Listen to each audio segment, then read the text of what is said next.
both Eliza and I are by nature private people, but what happened was so public that it kind of just blew that apart. And suddenly everything was out there. And then, in a way, we wanted to shape the narrative ourselves. We wanted to tell the story in our own way. And that's what ended up with Alex's talent and Eliza's footage and me. That's how it all came together. When did you start thinking about making this documentary? Were you still writing your memoir at the time that this came up, or what? Yes, the two things overlapped. How did you see what you were saying in the memoir versus what the potential was to say things in the documentary? Well, we had made all this footage, and we wanted to think about how best to present that. And Eliza's footage. And initially we had, for 5 minutes, thought we might make the film by ourselves. But then it became clear to both of us that we needed another creative mind to look at the material and to think what to do with it and what kind of shape to make. And that's when we talked to Alex. Did you know each other beforehand, or that? No, but we got to know each other quite well. Were you looking for something new to do at the time, or were you open Yeah, for work? doesn't do anything. I know. Was it? 5 films. Yeah. I mean, it's like that line from Jerry Maguire that they had me at Salman. So I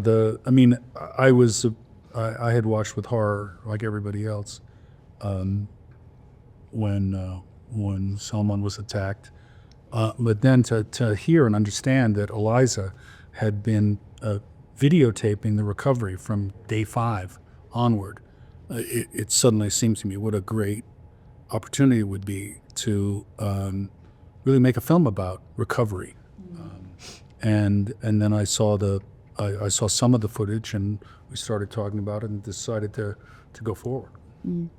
When you were taking, and it was on just your phone, right? At the beginning of the hospital, so what was your decision to sort of realize, like, okay, I want to actually start taking some footage, and something could come out of this, essentially?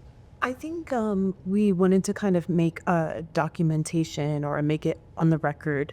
When we first started doing the videos and things, it was kind of for ourselves and a kind of really space of trauma that we would have these conversations, kind of a video diary, portraits of Salman. I don't think we were in the trauma ward, and I shot for maybe a year afterwards, like a whole year. It was never like, this is going to be a movie right away. It's, we want to still have a voice. We're in this situation and we can use the camera as a storyteller to witness us. So I think that's kind of how it began. And once we got home, and Salman was much more like himself, I said, are you ready to look at this footage? And when we looked at it together, it then moved into, we need to get this out there. We need to find someone. As Salman mentioned, we couldn't do it ourselves. We're just way too close to it. But immediately when we met Alex, I was just like, he's the one. It was instant. So that's kind of the story. Was it an easy answer when she said, do you want to look at the footage? Someone, was it? Yeah, was it? I'd been pressing to look at it for some time. She wasn't allowing me to look at it. Until I was really well on the way to recovery, the home from the hospital, etc., I wasn't permitted to see it because she thought I'd be upset by how awful I looked. So I don't look very good. But eventually, she did show it to me, and I think because I was feeling better by the time I saw it, it didn't upset me as much as it might have. So I think actually she was right not to show it to me earlier. Because when I was in a very weakened state, it would have been very upsetting to see. Obviously, you're someone where, with authors and famous authors, we all feel like a bit like we know you or know about you or things like that. But you've been... It seems like you've spoken about valuing your privacy and things like that. Was that a discussion on your end with writing the book, or because you're kind of being thrust into this? We both Eliza and I are by nature private people, but what happened was so public that it kind of just blew that apart, you know, and suddenly everything was out there. And then, in a way, we wanted to shape the narrative ourselves. We wanted to tell the story in our own way, and that's what ended up with Alex. Alex's talent and Eliza's footage, and me. That's how it all came together. I should also say that some of the most powerful footage in the film is actually Eliza speaking directly to the camera by herself, because you know, I wasn't there, but I would imagine, I know from talking to Eliza, she had to put a brave face on everything for Salman. Yeah, she wouldn't allow me to see her broken. She was always strong and there. And this other material was shot when I wasn't there. Right. You know, and then she could let her feelings out. It's very, very powerful. What was it like watching the documentary for the first time in full?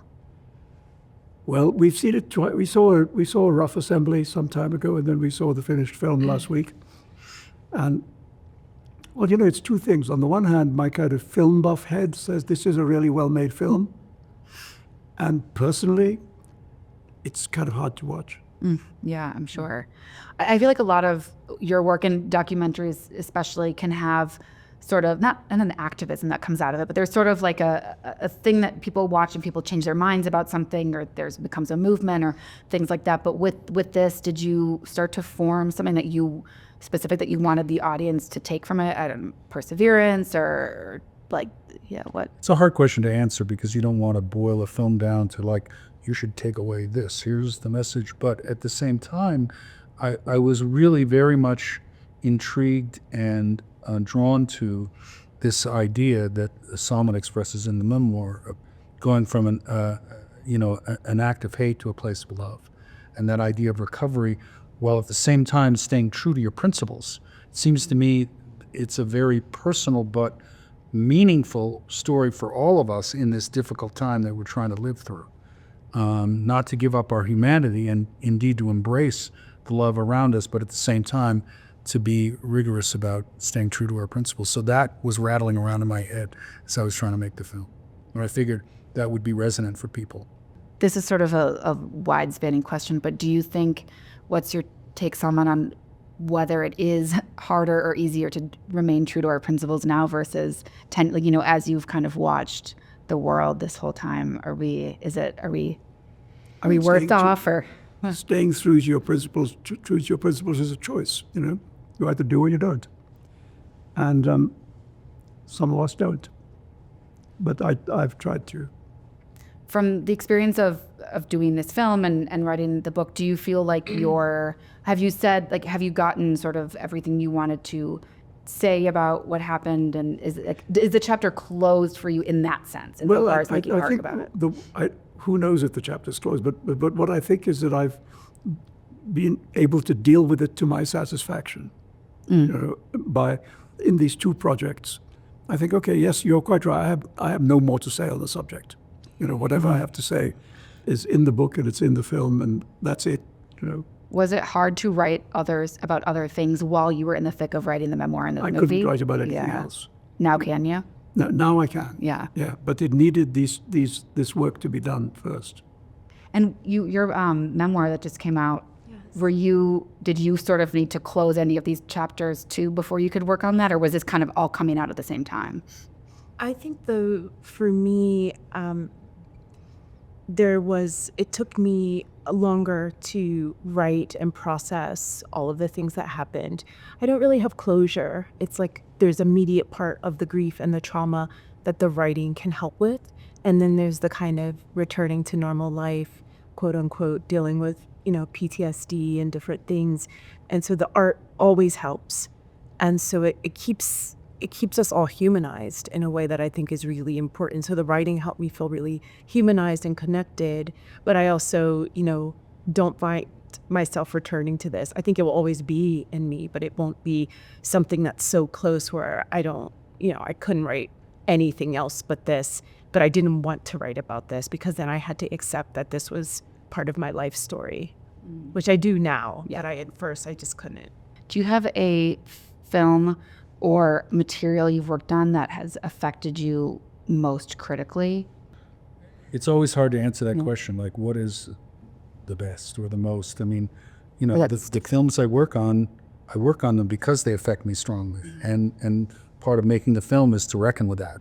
So that's both the joy and sometimes the pain of working on those films. Is there anything that you thought differently about or changed your mind about in the process of working on this film? I was just really impressed by the love that Salman and Eliza have for each other, but also the way that they were able to be brave enough to sort of expose what happened to them to the world, and as a way of kind of bringing us all into a moment that's both personal and universal. Like that was really inspiring to me. So that was, you know, something I felt like I was given a great gift to be able to be part of this story. Do you think that what you're writing now, is there anything that you feel that does, I know you're done talking about this topic, but do you see it still affecting the things you want to write about or talk about, or are you kind of... Well, I don't want to write about this episode directly, but it's certainly the collection of stories I wrote immediately after is concerned with issues of mortality, you know, and that's because I had a pretty good look at mortality. So you have a pretty good look at something, you want to write about it. Yeah, absolutely. Well, thank you guys for coming in and chatting. I appreciate it. Thank you. Thank you. Cool.